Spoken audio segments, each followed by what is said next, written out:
I'm just going to do what I'm going to do. And you guys all choose. And if you don't choose my standards, then I won't be around you. I think there's going to be tolls higher than any risk of virus. We have spent our whole family life trying to build a one family culture, and this could tear that apart. The smart ones saw it coming. What a gem of an episode. So Hunter, fresh out of nursing school at Johns Hopkins University, comes home wanting to see his family. What a crazy thought, right? Cue the lovely Kody, Robyn, and Mary, who decide it's the perfect moment to slam Hunter for daring to want a family reunion. You can practically hear the breaking point cracking. But wait, it gets better. Kody, in his infinite wisdom, decides to tell Hunter that he doesn't understand how diseases work. Yeah, because Kody's expertise in medical science totally trumps a degree from one of the top medical schools in the country. Hunter, who's literally in the middle of pursuing a master's in nursing at Johns Hopkins, gets told he's clueless. Classic, my personal favorite part, when Kody, ever the expert, tries to explain to Hunter that this virus will change everything about you. And Hunter, being oh so respectful of Kody's insight, just casually responds, "You make it sound like schizophrenia." Brilliant. Honestly, the sarcasm alone could win awards. Of course, the irony is chef's kiss. Kody and Robyn were out maskless shopping, living it up, and yet Kody still claims he's protecting everyone. Sure, buddy, sure. That wedding fiasco is just too on the nose to ignore. If I were running the tell-alls, this would be top-tier material. I'd love to see Kody and Robyn try to dodge questions about their behavior, especially after the blatant gaslighting and outright lies. I bet they'd downplay the whole thing like it never happened.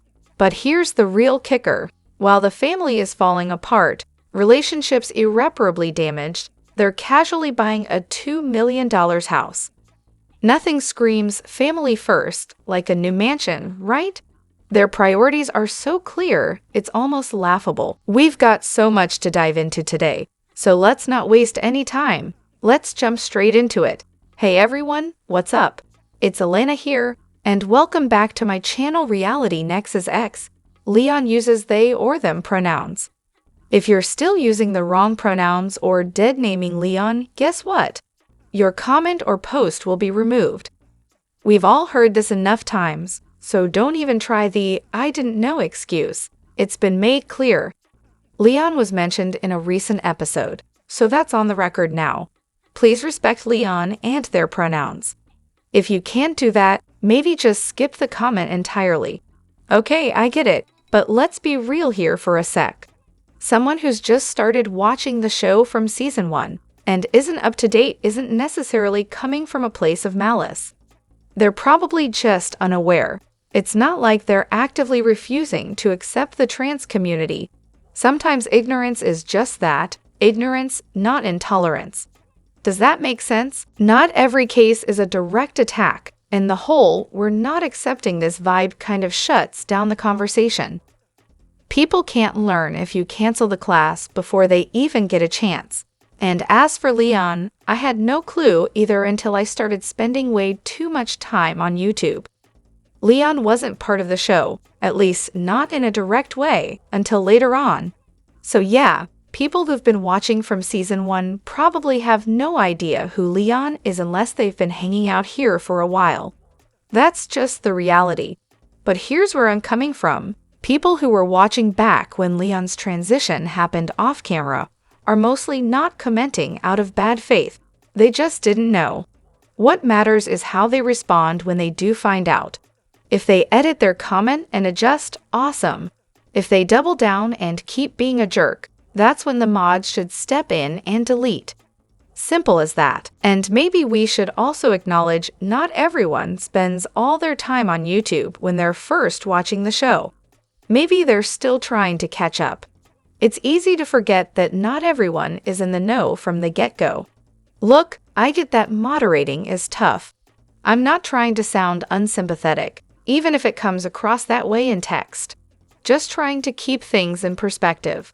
Okay, I know I'm asking for it with this, but here goes. Downvotes, come at me.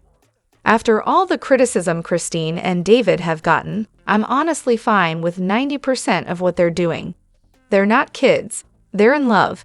They know they're meant to be together. And who am I to tell them otherwise? Seriously, go for it. The only thing that bugs me is how quickly they're rushing things, especially considering her older kids' feelings. They're not exactly thrilled about it, and if I were in her shoes, I'd probably have waited a few months longer just for their sake. But here's the thing, for truly, this is the first healthy relationship she's seen her mom have. David is a way better dad to her than Kody ever was. Christine being cherished, that's honestly a breath of fresh air. After all the crap she went through before, that's something I can get behind. As for the PDAs that make some people gag, big deal. People in love do that. And let's be real, maybe Christine is a little immature, maybe not.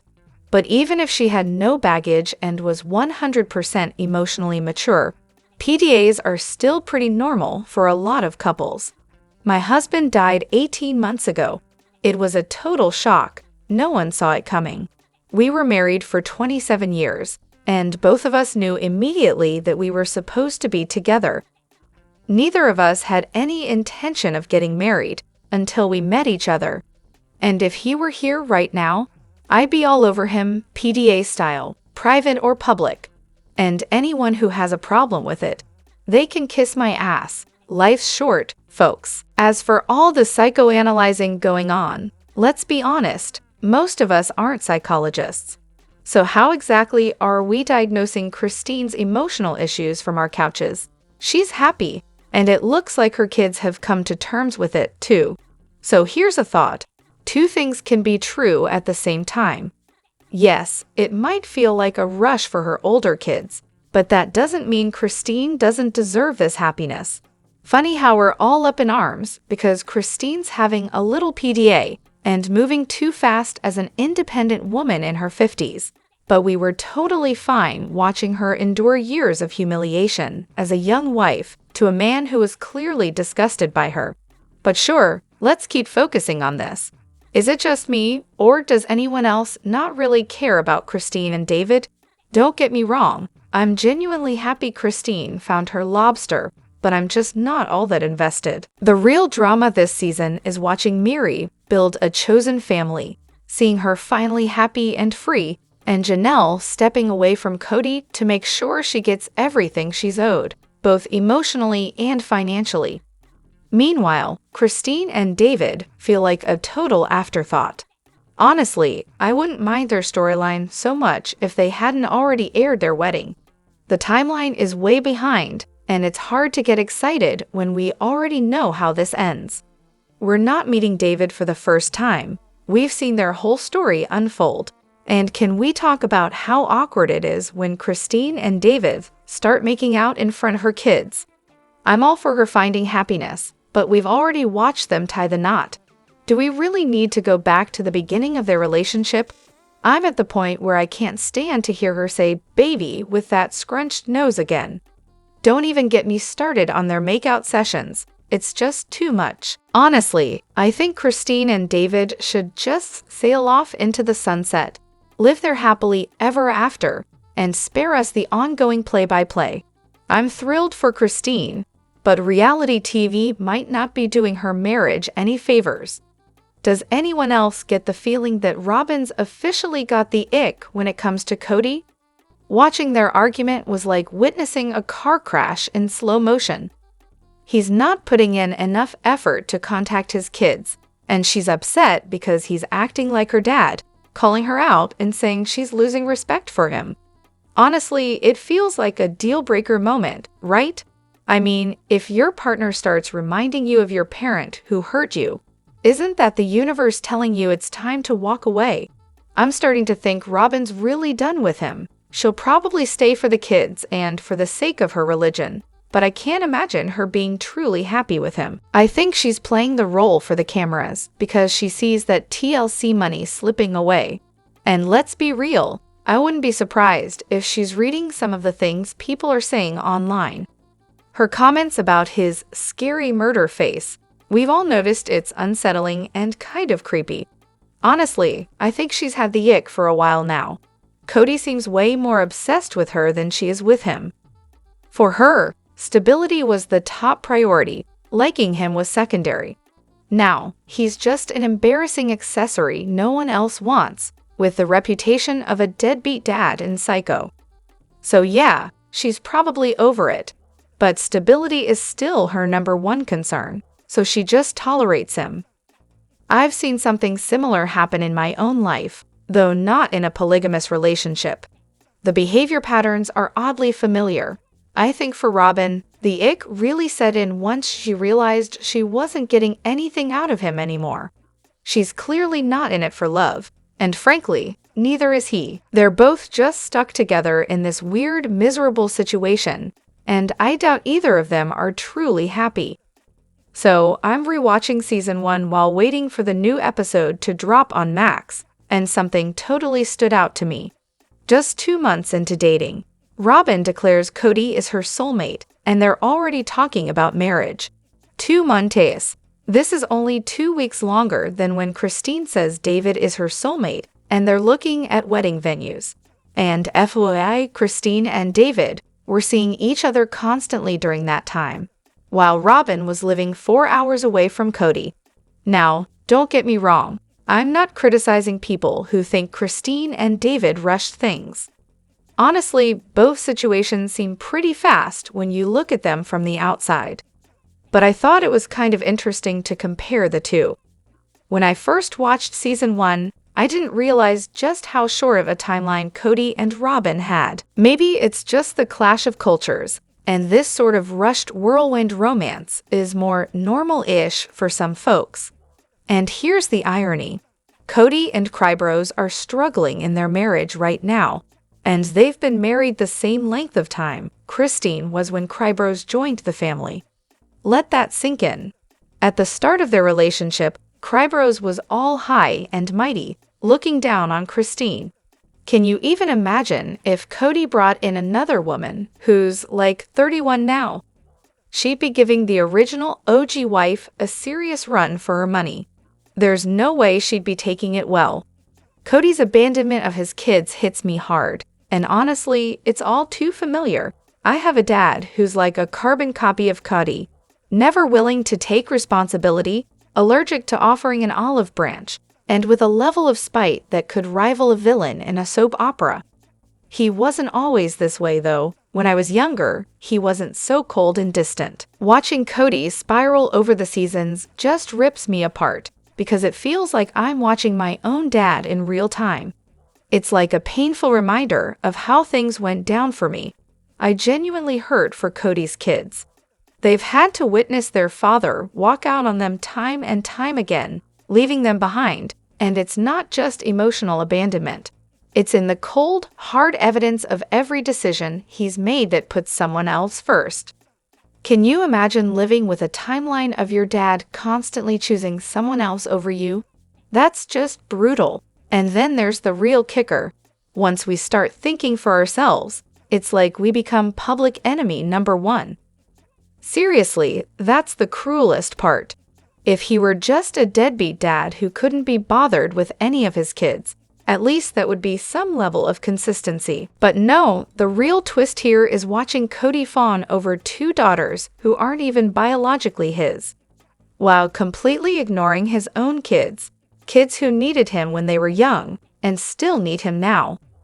It's hard to watch, especially when you know therapy isn't going to change the fact that he's never going to make that connection. I finally get it, Kody. The light bulb just clicked. All of his rage, it's about losing. He's losing his wives, his kids, his hair, and most importantly, his grip on control. It's been painfully obvious these last couple of episodes, and even the one before. Kody's been so used to running the show, manipulating his wives with some attention here, a little flirting there, to get them to bend to his will. But when Christine walked away, oh, he couldn't handle that. She gray rocked him, and it drove him crazy. Out of control. Just like when Mary finally got her release, and he suddenly decided, hey, now I totally want to be in a relationship with you. Yeah, right. And with Janelle, it was the same pathetic act. pretending to be interested in the relationship, but it was all about the property for him. The poor guy was floored when she wasn't falling for his charm. When she dropped the bomb about talking to a lawyer, you could practically see his jaw hit the floor. He's been so used to giving his OG wives and kids the absolute bare minimum. And now that those tricks aren't working, he doesn't know what to do. So it finally hit me. Kody's pissed because his manipulation tactics have expired. Poof, he's this angry, petty little man, throwing a tantrum because he's not getting his way. Classic narcissist behavior. As soon as he started losing control, the ugly side came out. Resentful, abusive, hateful. He was all about his kids, as long as they were completely dependent on him. Same goes for his wives. When they stopped being his personal puppets, he tossed them aside, throwing tantrums and stomping all over them. That's the pattern. Kody? Yeah, he's definitely reeling, but I'm pretty sure it's Janelle's exit that really did him in. That was the final straw for his already fragile ego. You know, he can't help but act like he's lost a fortune with her gone, because, let's be honest, it's all about how his little world crumbled. Mary's money? May, probably a minor blip. Caleb and Christine? Definitely stung, but the real gut punch? Christine leaving him. The nerve? He had such a high opinion of himself, thinking she should just be grateful that he even considered her. And then she decided to walk away, and oh, the horror. But let's be real here, Kody's biggest nightmare is how the public views him. For years, he put on this act of being the loving, godly patriarch with the perfect, albeit slightly alternative, family. Now, thanks to his marriages falling apart and his ex-wives and kids spilling the tea on what a walking disaster he is, he's been exposed. That's the real thing keeping him up at night. And as for Christine, yeah, that one probably shocked him. She was always vying for the favorite wife title with Robyn, so he probably never saw her leaving as a real possibility. But in the grand scheme of things, I don't think he actually cares about her or Mary. It's all about the massive blow to his ego. And while he probably doesn't miss the women themselves, I do think he's genuinely mourning the loss of his friendship with Janelle. She was probably the only one who could stand up to him without losing her mind. The irony of Sol&Ari needing Kody, or not really needing him, but let's pretend they do. It's almost laughable. I'm rewatching the show, and it's this endless, we can't be away from Sol&Ari, they just can't live without me routine. Meanwhile, Kody says he can't leave because he can't be away from Robyn's young kids. Seriously? Truly is only, barely older than Sol. Does she not need her dad too? Does she not need to see him? You'd think so, but nope. Apparently Robyn's kids take priority as always. Then there's that whole situation with Christine wanting to move back to Utah. Robyn's big excuse was that it would be too hard on her girls, considering where they are in school. Excuse me? Janelle and Christine were literally in the same boat when they were leaving Vegas, but somehow that was a different story. Funny how Robyn's kids are always the ones that matter most. Oh, and let's not forget the recent talking heads. Robyn's kids are all bent out of shape, wondering why they're not seeing their siblings, why they don't get birthday cards, why no one's showing up for their parties. Hold up, does she think the other kids don't feel the same way about their dad? Brothers and sisters might get busy with life, but your dad should be a given, right? Apparently, not in Robyn's world. And let's talk about that Zoom call situation. Robyn wanted the older kids to join a Christmas Zoom call at a time that worked for the Tenders. It's almost like she forgot that Hunter lives on the East Coast and works a job. You know, a job. Something Robyn will probably never get a grasp on. But sure, let's make it all about Sol&Ari and ignore the fact that Kody doesn't seem to care about anyone else anymore. He just wants to be with Robyn. He can't say that outright, though, so instead, he hides behind the excuse of Sol&Ari needing him. Classic. Christine, never one to hold back, finally had enough of the silent game and asked Robyn, straight up, why she didn't want her help watching the kids. I mean, isn't that what sister wives do? At least, that's the narrative they've all been selling us.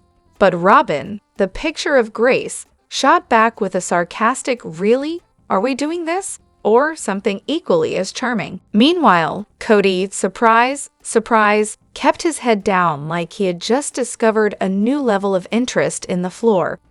Classic move. So here's the big question. Why didn't Christine ask Kody? Could it be that asking him would have been like trying to get water from a stone? Or maybe the silence was because it's just easier to call out Robyn.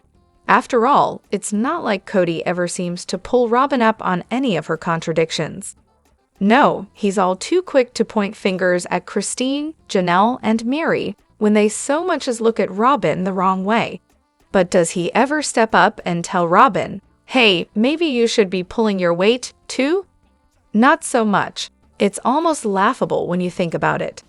The whole point of this whole Sister Wives setup is supposed to be about teamwork, about being one big happy family where everyone chips in to raise the kids, right? But Robyn, with her "I need my time" mantra, decides to completely sideline Christine, and honestly, everyone else. It's almost like she forgot that sister part of the sister wife title. She can't claim her kids are being shunned when she's the one putting up walls between them and the rest of the family.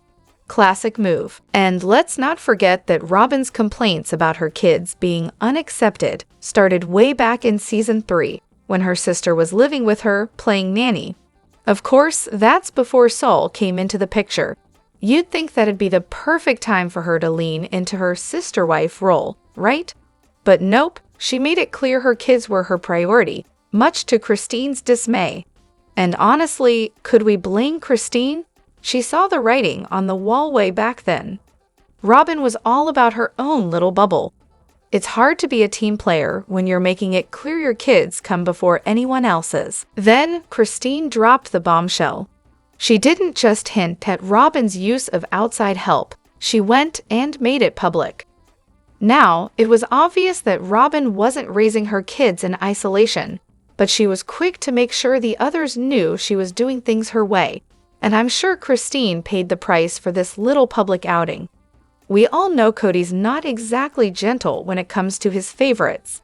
I can only imagine how Christine was reminded of her place in the family after that little slip-up.